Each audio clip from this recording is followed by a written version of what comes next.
Alors, vous avez remarqué que le titre, vous l'avez remarqué maintenant, c'est Ici que tout commence. Alors, c'est où? Où est-ce que tout commence? Où est-ce que commence cette grande aventure de la foi? Où est-ce que ça commence pour nous? Où est-ce que ça commence pour l'Église? Alors, pour l'Église, on pourrait facilement le dater, hein. Il suffit de regarder ce qui s'est passé. Daniel pourrait nous en dire, nous en raconter une très longue histoire de cette Église, et puis les plus anciens parmi vous aussi, qui étaient au tout début de cette Église. Où est-ce que ça a commencé? Où est-ce que tout commence? Alors ce matin, je vous invite à parcourir ensemble tout simplement le dernier thème de la campagne. Je ne sais pas si vous avez été assidus dans cette campagne qui nous était proposée par l'Union, une espérance qui transforme, et l'Union des Églises libres, pour un thème préparatoire au synode 2023. Et on a pu donc tout au long de ce parcours, tout au long de ce mois, ça a duré un mois, on a pu suivre le parcours d'Abraham, de Pierre, de Paul, pour nous mettre à l'écoute de Dieu. Et à quoi nous appelle-t-il aujourd'hui en tant qu'Église, en tant que disciples, en tant qu'union d'Église, cette union des Églises que nous aimons, hein, qui nous rassemble. On avait encore une pastorale vendredi matin pour voilà, se raconter nos joies et aussi nos difficultés. Et je voudrais juste planter le décor maintenant. On est dans acte 1. Donc, acte 1, alors tu disais Genèse, je suis d'accord avec toi, Genèse 1, c'est vrai. Et puis, il y a acte 1. Alors, il y a plein de commencements dans la Bible, hein, mais acte 1, vous comprenez que quand on dit acte, c'est quand on commence à agir. C'est le moment où les disciples vont être envoyés dans le monde. C'est là que ça va commencer. C'est là qu'il va se passer quelque chose. Et donc, on a un décor ici où Luc, qui est l'auteur des Actes des Apôtres, raconte à Timothée ce qui s'est passé. Je cherche ma Bible du regard, voilà, je cherche ma Bible, je vais récupérer ton pupitre, et puis je vais juste vous lire, on va aller à la diapo suivante, Jean Actes, mais j'ai pas noté les premiers versets, donc je voudrais vous les donner juste comme ça. Voilà. Donc on est au tout début des Actes. Théophile, alors c'est Luc qui parle. Théophile, j'ai parlé dans mon premier livre de tout ce que Jésus a commencé de faire et d'enseigner dès le commencement. D'accord? Jusqu'au jour où il fut enlevé au ciel, après avoir donné ses ordres par le Saint-Esprit aux apôtres qu'il avait choisis. Après qu'il eut souffert, il leur est apparu vivant et leur en donna plusieurs preuves, se montrant à eux pendant 40 jours et parlant des choses qui concernaient le royaume de Dieu. Et c'est là que je vais essayer de... Voilà. On va la diapo suivante. Voilà. Et voilà c'est la suite de ce que je viens de dire. Alors qu'il se trouvait en leur compagnie, donc Jésus, compagnie des disciples, il leur recommanda de ne pas s'éloigner de Jérusalem, mais d'attendre ce que le Père avait promis, ce que je vous ai annoncé. Car Jean a baptisé d'eau, mais dans peu de jours, vous serez baptisés du Saint-Esprit. Oups. Voilà. Alors que les apôtres étaient réunis, ils lui demandèrent « Seigneur, est-ce à ce moment-là que tu rétabliras le royaume pour Israël ?» On va y revenir là-dessus tout à l'heure. Il leur répondit « Ce n'est pas à vous de connaître les temps et les moments que le Père a fixés de sa propre autorité, mais vous recevrez une puissance lorsque le Saint-Esprit viendra sur vous, et vous serez mes témoins à Jérusalem, dans la Judée, dans la Samarie et jusqu'aux extrémités de la terre. » Voilà. Donc, on va s'arrêter là, mais on va revenir aussi sur les versets. Donc, voilà le décor. Donc, Christ est mort, ressuscité. Les disciples l'ont vu à plusieurs reprises, hein. Il y a eu de nombreuses preuves de sa résurrection, puisqu'il est apparu à quand même pas mal de monde. Et ça pendant 40 jours. Alors vous allez me dire, mais pourquoi est-ce qu'on parle de la venue du Saint-Esprit? Parce qu'on n'est pas à la Pentecôte encore. Donc on n'est pas encore à la Pentecôte, mais c'est le thème de l'union. Alors, vous savez qu'on ne commence jamais tout le monde en même temps, donc chaque église commence un peu quand elle veut, donc ça ne tombe pas forcément sur la Pentecôte. Hein. Voilà, ce n'était pas forcément le but. Mais l'intérêt de parler justement du Saint-Esprit comme ce dernier volet des études, voilà, des études que l'Union a proposées. Donc, qu'est-ce que va faire Jésus? Ben, il va continuer à les enseigner. Alors, il va les enseigner sur des enjeux un peu différents, des thèmes un peu différents.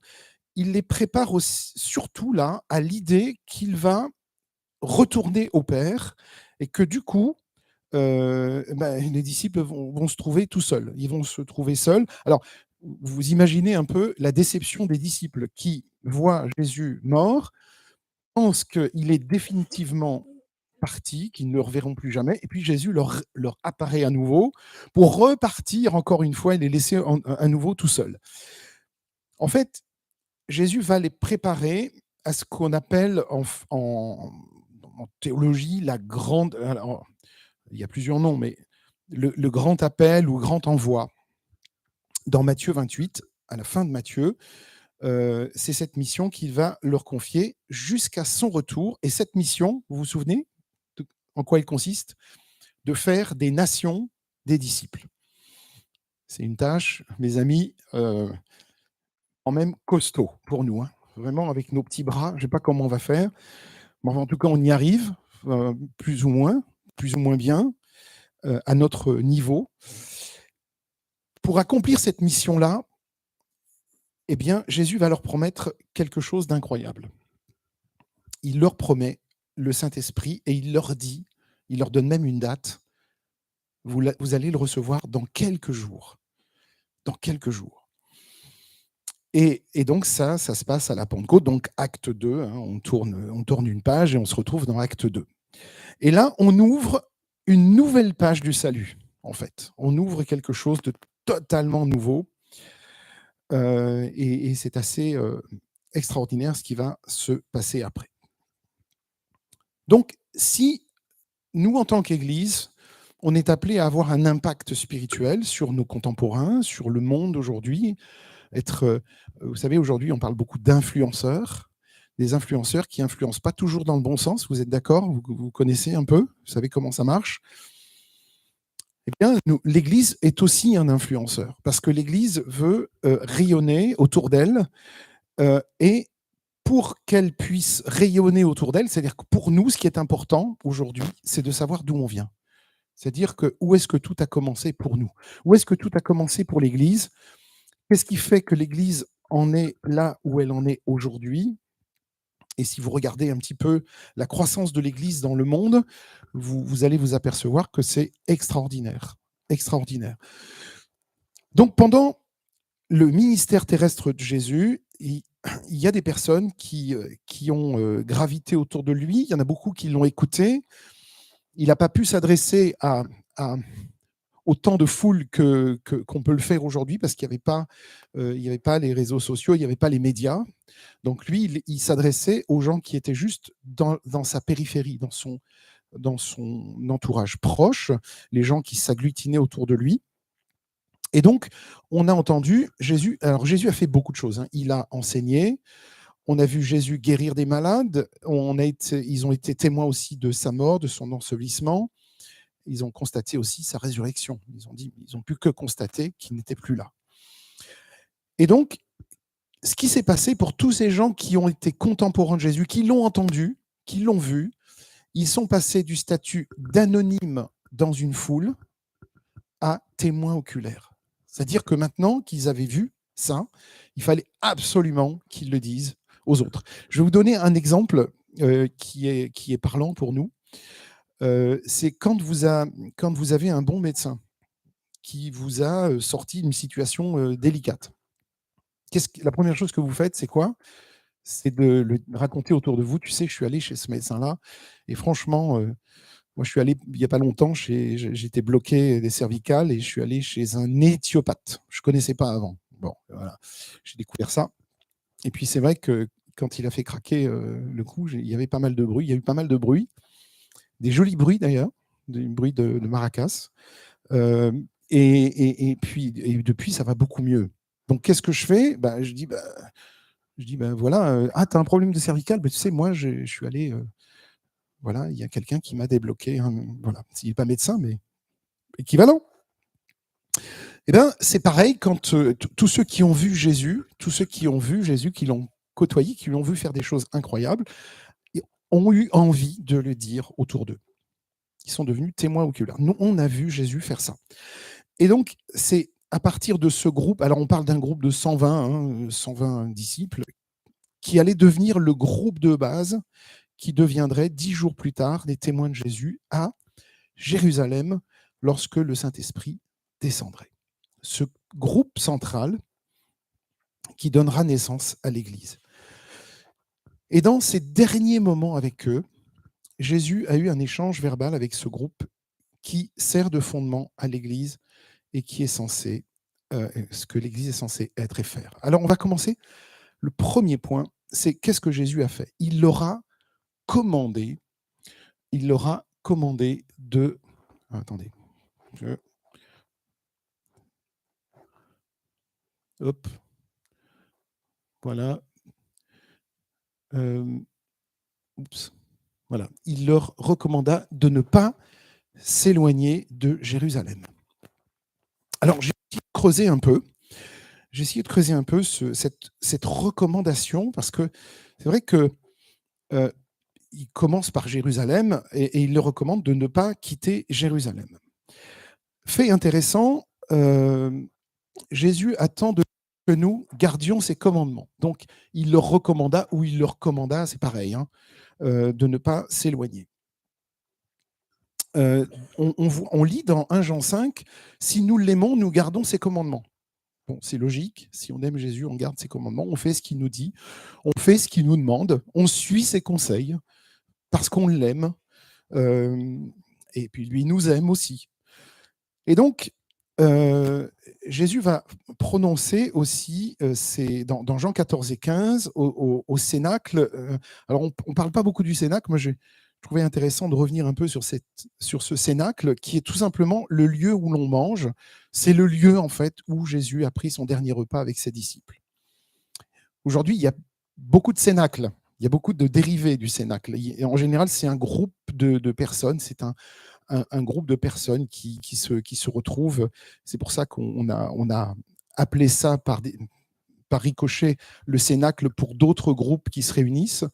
Mais voilà, c'est parti de là.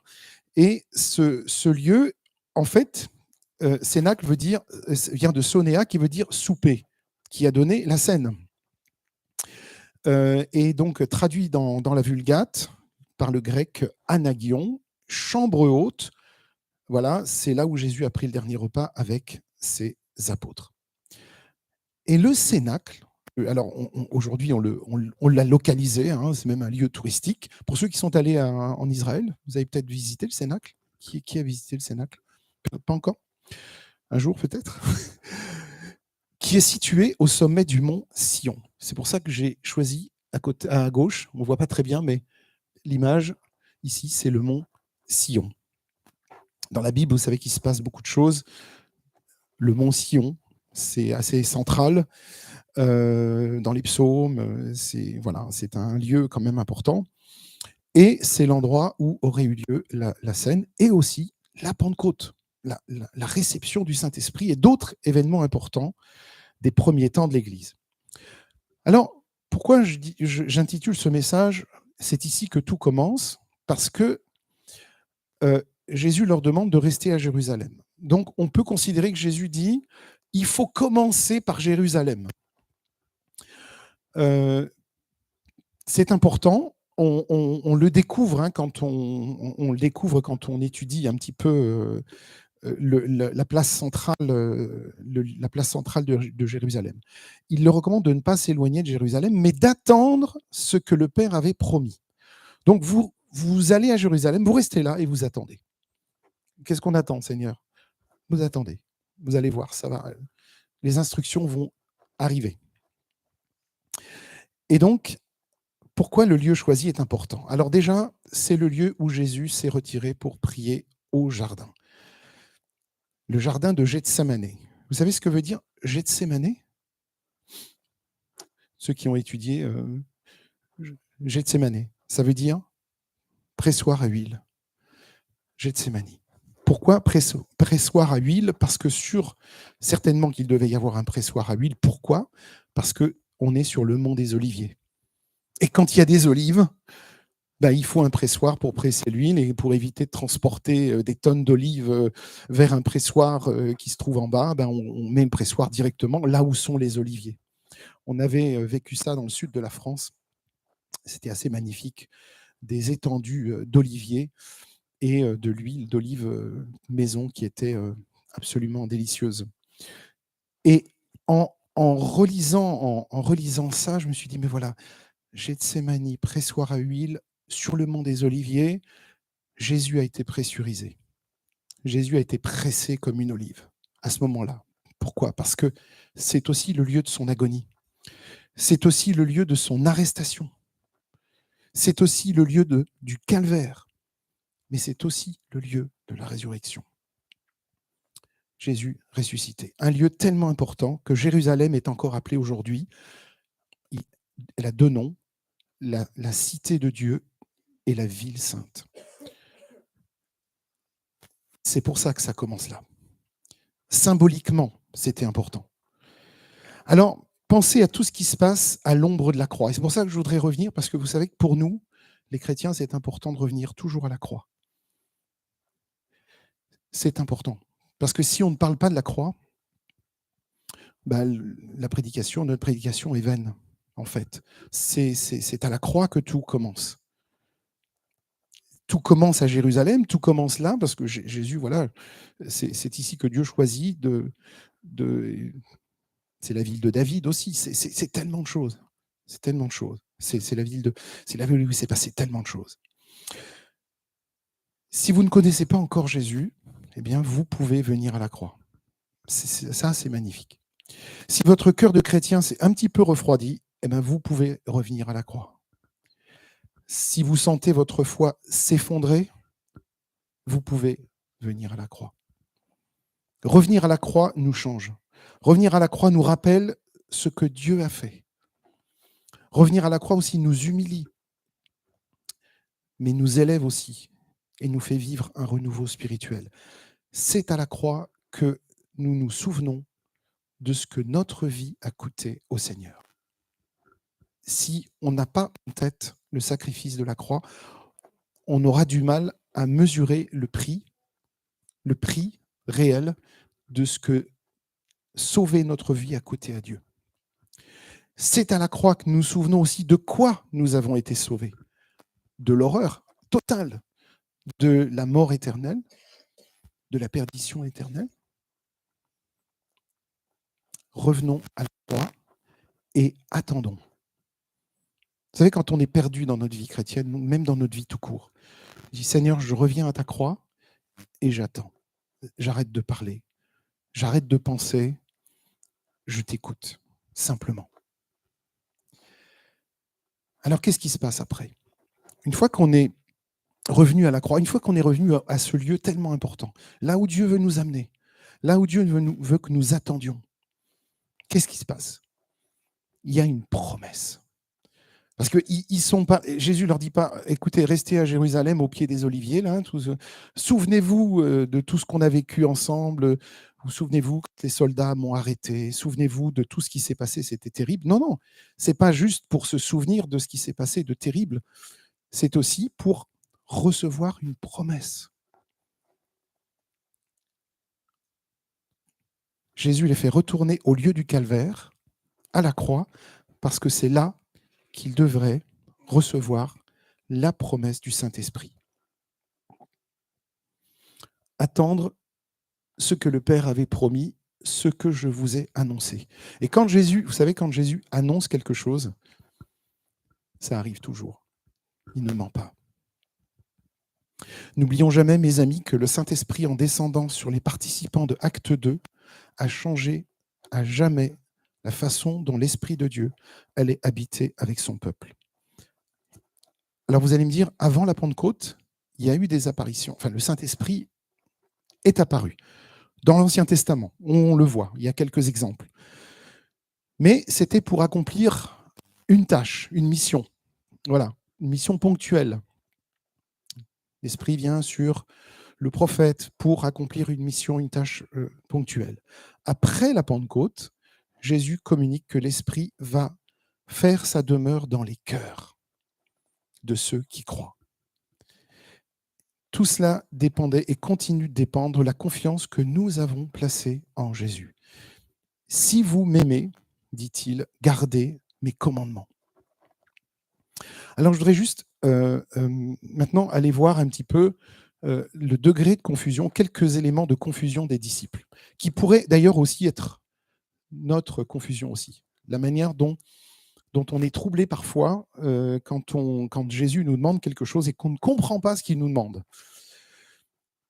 Les disciples étaient confus.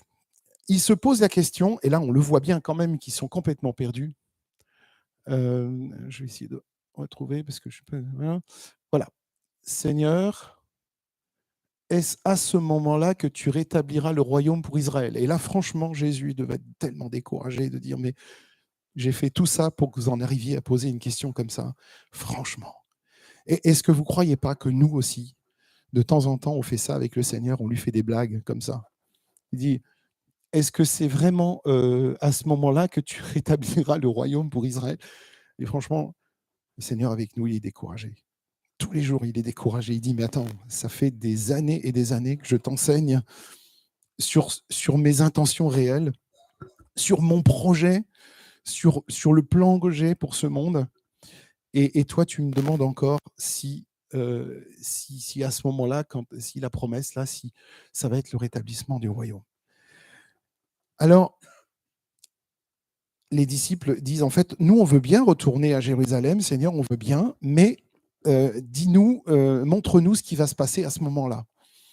Et donc, les disciples, comme ils sont toujours un petit peu plus malins que les autres, comme nous, des fois d'ailleurs, disent à Jésus, mais c'est ça, Seigneur, alors hein, ils anticipent la réponse de Jésus. Jésus n'a pas encore répondu, il n'a pas dit ce que c'était encore. Ils anticipent la réponse. Et dans ce questionnement, nous voyons que ceux qui avaient personnellement, vous vous rendez compte, qui avaient marché avec Jésus, étaient encore confus, même après la mort de Jésus, même après sa résurrection, et qu'il faut attendre que Jésus revienne, qu'il les enseigne pendant 40 jours. Imaginez 40 jours de formation avec Jésus. C'est du costaud. Hein. Il y a un des auteurs bibliques qui dit qu'on n'a pas pu, on n'avait pas assez de livres, pas assez de volumes pour écrire tout ce que Jésus a enseigné. Vous imaginez tout ce qu'on a loupé, tout ce qu'on a manqué comme enseignement. Sauf que je pense que on a l'essentiel. Et je me souviens de la bibliothèque des Fontaines, pour ceux qui l'ont connue. Vous avez connu la bibliothèque, toi Daniel sûrement, la bibliothèque des Fontaines à Chantilly?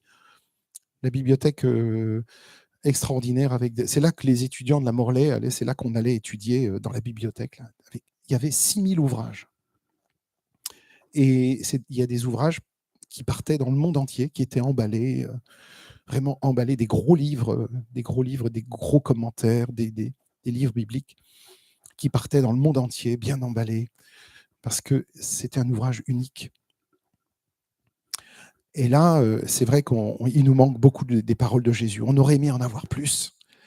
Mais regardez déjà le temps qu'on met pour étudier les 66 livres de l'Ancien Testament, les 27 livres du Nouveau Testament. Le temps qu'on met. Pour tous ceux qui vont faire aventure formation, c'est un tout petit clin d'œil. Hein. Vous allez voir, il y a du travail, mais c'est passionnant. C'est passionnant. Et donc, les disciples sont confus. Voilà. Alors, ils sont confus sur plusieurs points. D'abord, sur l'intérêt de Jésus. Quel intérêt Jésus a à faire ça? Même après plus de 3 ans, et après avoir été témoins de la vie, de la mort de Jésus, ces disciples étaient tellement sensibles encore à leur culture juive qu'ils cherchaient toujours à établir un royaume national dans leur pays. Et ils pensaient que c'est Jésus qui allait le faire. Il pensait que Jésus allait renverser la domination, la tyrannie, qu'il allait construire une monarchie à Jérusalem. Alors il se questionne. Seigneur, est-ce que c'est à ce moment-là que tu vas rétablir le royaume pour Israël? C'est vraiment, on dirait qu'ils ont encore, qu'ils sont encore myopes. Ils ont des problèmes de vue encore, les disciples. Alors, Jésus, est-ce que vous pensez qu'il avait vraiment vaincu la mort, la tombe, pour se contenter seulement de rester juste à l'endroit où il était? Ou est-ce qu'il n'avait pas une vision plutôt mondiale, plutôt universelle, plutôt éternelle? En réalité, ce que l'on va voir, et c'est ce qui est extraordinaire avec ce que Jésus a fait, et qu'il continue de faire d'ailleurs, c'est que Jésus s'intéresse à notre quotidien, mais il s'intéresse aussi à notre éternité. Donc Jésus était dans son ministère à la fois dans le temporel, c'est-à-dire qu'il s'intéressait aux gens, il s'intéressait à la guérison des corps, mais il avait en perspective un royaume éternel. Et donc il y avait trop d'enjeux éternels pour que Jésus en reste au projet des disciples qui était juste de rétablir le royaume pour Israël. Parce que si c'était juste ça, après tout s'arrête. Hein. Si c'est juste un royaume là, c'est un royaume terrestre, et après tout est fini. Non, Jésus voit beaucoup plus loin, et il essaye de leur dire, il leur donne des indices. Il leur dit, non, non, vous allez voir, c'est beaucoup plus grand que ça. Mais on va commencer par Jérusalem. On va commencer par là. Et donc, ceux qui ont marché avec Jésus, en fait, se trompaient complètement sur l'intérêt que Jésus avait à faire tout ça. Et cette confusion vient du fait que les intérêts de Jésus, donc les intérêts du royaume, sont très éloignés des nôtres. Nous, notre intérêt, c'est de savoir ce qu'on va manger demain, c'est de savoir comment on va mettre de l'essence dans la voiture, c'est des choses bêtes comme ça. Alors après, il y a des choses un petit peu plus... voilà, on prépare le culte, on est ensemble ici dans l'église, mais vous voyez que nos intérêts sont beaucoup plus limités, notre vision est beaucoup plus limitée, jusqu'à ce que cette vision soit élargie par le Saint-Esprit. Il va venir justement complètement transformer notre façon de voir et de considérer les intérêts du royaume. Autre confusion des disciples, ils se trompaient aussi sur l'intention de Jésus. Alors, intérêt, intention, vous allez me dire, c'est proche. Il y a une petite nuance. En fait, comme Jésus était très, très accessible, il était très accessible, c'était pas un roi sur son trône, hein, il se laissait approcher facilement, eh bien, ils ont dû penser qu'il allait finalement leur dire tout ce que l'avenir leur réserverait. Et dans leur question, un peu naïve d'ailleurs, Seigneur, est-ce que c'est à ce moment-là que tu rétabliras le royaume pour Israël? Eh bien, les disciples cherchent à connaître l'intention de Jésus. Ils anticipent un peu, ils le cuisinent un peu. Mais son intention n'a jamais été d'établir, en fait, une feuille de route spécifique pour là, maintenant. Il va leur montrer que c'est beaucoup plus grand le projet qu'il a. Et donc, la parole de Dieu, finalement, nous en donne suffisamment pour que nous soyons encouragés à marcher par la foi. Je pense à ce que dit l'apôtre Paul, je pense que c'est le verset suivant. Hop. Voilà.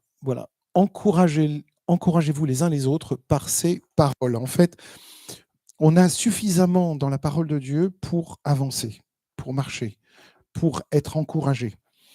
Et l'instrument principal d'encouragement pour nous, les chrétiens, c'est d'abord sa parole. C'est vraiment ça qui est notre encouragement et notre joie. Et ce sont ces paroles de la Bible qui nous montrent le chemin. Vous vous souvenez de l'eunuque éthiopien qui veut être baptisé, il rencontre Philippe et il dit « Mais comment je saurais quoi faire ?» Voilà, il est un peu perdu. Alors, il lisait quand même les Écritures. Mais il avait du mal à comprendre ce qu'il lisait. Voilà, l'Écriture est là pour nous montrer le chemin. Et donc, si nous sommes encouragés, nous allons pouvoir aussi encourager les autres.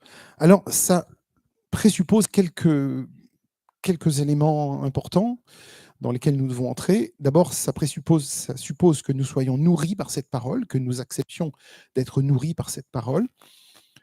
Ça suppose aussi que nous la prenions au sérieux. que nous ne pensions pas que c'est juste un joli recueil de poèmes, mais que c'est beaucoup plus, que nous nous laissions aussi encourager par elle, reprendre par elle, que nous la répandions aussi autour de nous et que d'autres aussi soient nourris et soient encouragés. Je vais juste vous... Voilà, je vous passe ici ces diapos avec cette incroyable parole de Jésus dans l'Apocalypse. C'est une des dernières paroles que Jésus prononce ici. Moi, Jésus, j'ai envoyé mon ange pour vous attester ces choses dans les églises. Je suis le rejeton et la postérité de David, l'étoile brillante du matin. Je viens bientôt.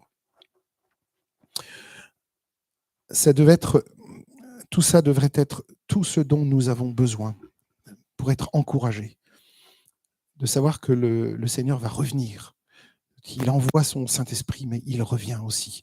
Il nous a fait toutes ses promesses et il tient ses promesses. Alors il nous demande de vivre par la foi, c'est vrai. C'est ce qu'il veut pour nous, parce qu'il veut nous montrer au fur et à mesure, voilà, de notre vie chrétienne tout ce que nous allons recevoir et comment nous allons grandir dans la foi.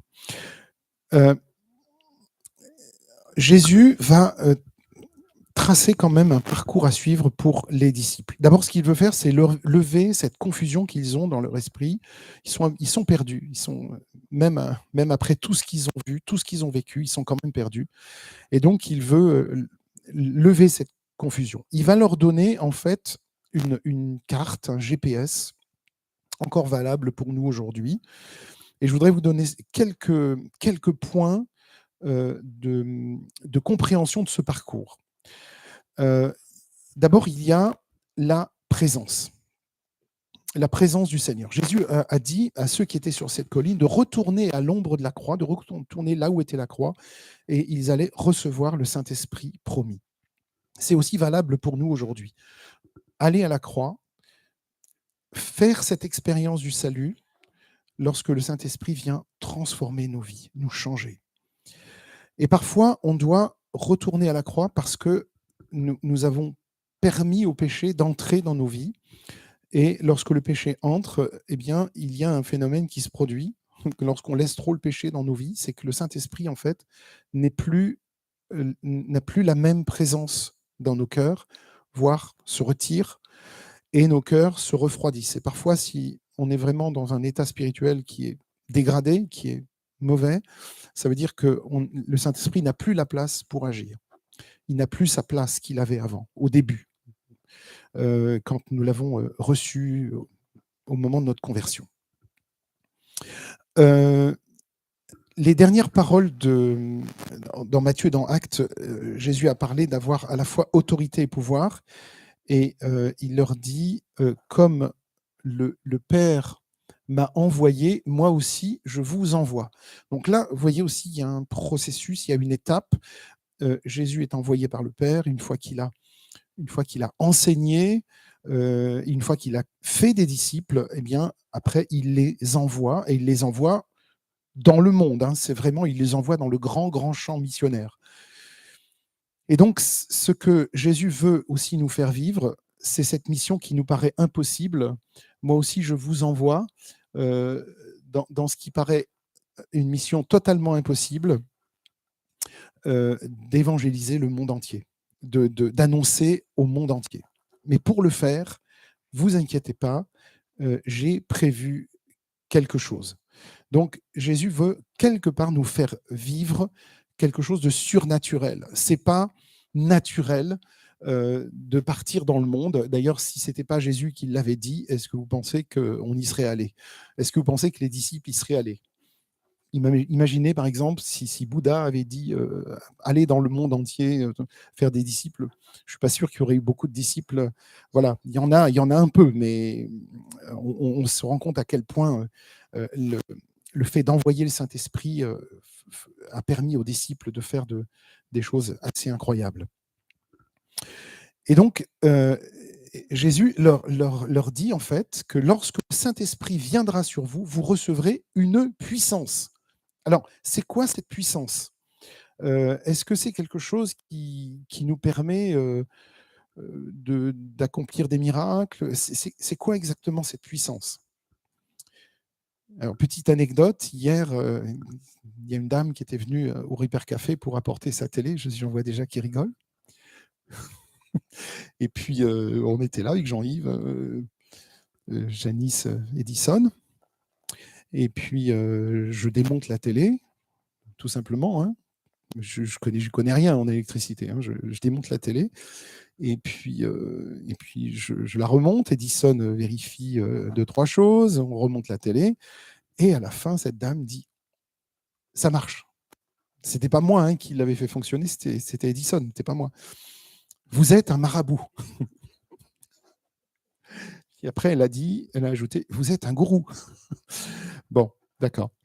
Alors, c'est la première fois. On m'avait déjà appelé mon révérend, mais marabout, jamais. Jamais, jamais. Donc, alors, c'est quoi ce pouvoir? Ah oui, elle a dit, vous avez le pouvoir, ou quelque chose comme ça.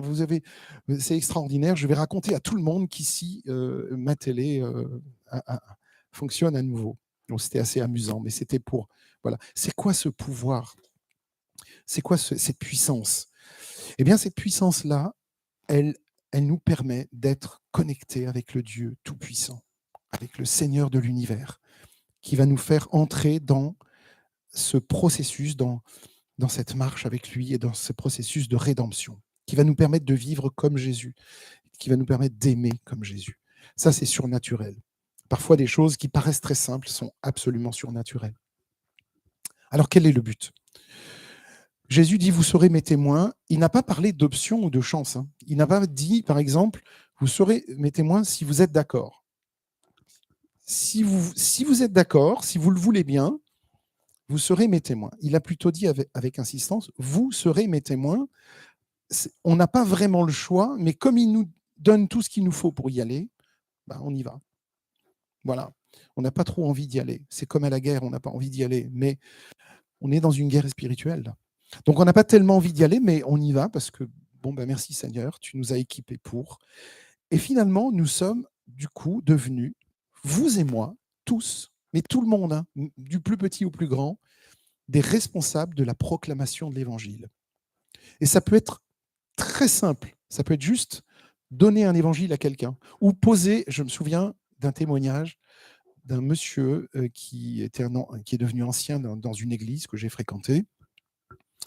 Il a juste trouvé une page de Bible dans un train. Une page de Bible. Il a récupéré cette page de Bible, il est allé chez lui, il l'a lu, recto verso, il l'a relu, il l'a relu et il s'est converti. Vous voyez? C'est pas magique, il n'y a pas de magie là-dedans, il n'y a pas de marabout là-dedans. C'est la puissance du Seigneur qui fait qu'il va venir toucher par son Esprit Saint, toucher un cœur qui va se tourner vers lui. Et qui va faire aussi en sorte que cette page-là soit sur ce fauteuil pour cette personne qui en avait besoin. Donc nous sommes responsables de la proclamation, de la diffusion, et nous sommes responsables aussi de parler du Seigneur. Donc c'est à nous, les disciples rachetés, nés de nouveau, enfants de Dieu, de l'affirmer. Alors,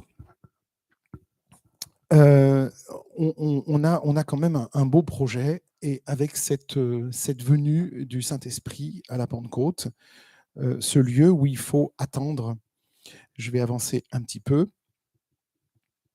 et nous sommes, alors ce qui est merveilleux aussi, c'est quand on y réfléchit quand même, quand on est chrétien, on se dit, mais on a là devant nos yeux la plus belle histoire de tous les temps, hein, vous n'êtes pas d'accord?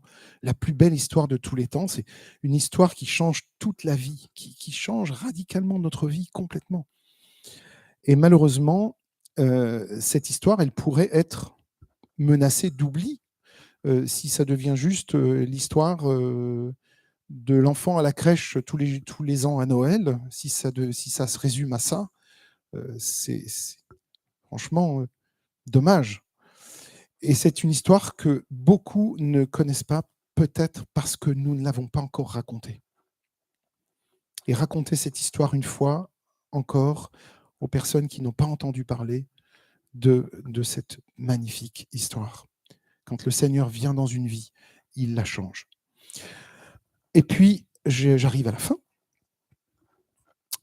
La question que Jésus pose aussi quand il dit aux disciples de revenir à Jérusalem.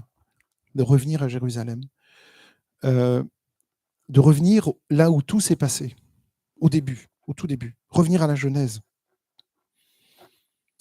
À nous de trouver, en fait, ce que représentent ces cercles concentriques, et je vais revenir au début du verset. Hop là. Voilà.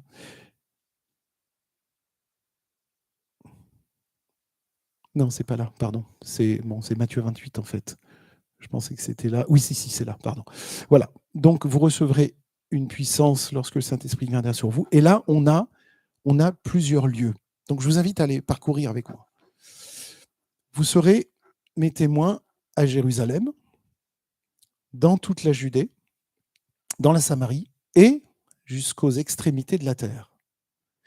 Donc, là, ce qui est intéressant, c'est qu'il aurait pu dire, bon, écoutez, je vous envoie dans le monde, chargez les chameaux, chargez les mules, prenez tout ce qu'il faut et partez évangéliser le monde entier.